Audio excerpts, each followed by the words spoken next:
Hello guys, welcome back to the channel. In today's video, I'll be showing you how you can make yourself look like a kid with CapCut Mobile. Okay, here I have created a project in my CapCut application and I have imported my video to my CapCut project. And for example, I'm going to make this girl look like a kid. And first of all, we can click on the effect option and we have to select body effect.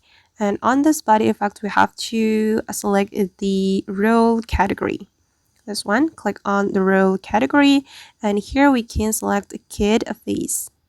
Okay, and now as you can see that the kid face effect has been applied to my video, and we can make this effect align with the video by dragging the effect like this. And let's take a look at the final result. Alright guys, and that's how we can make ourselves look like a kid on CapCut. I hope this tutorial will be useful for you. Thank you so much for watching and see you in the next video.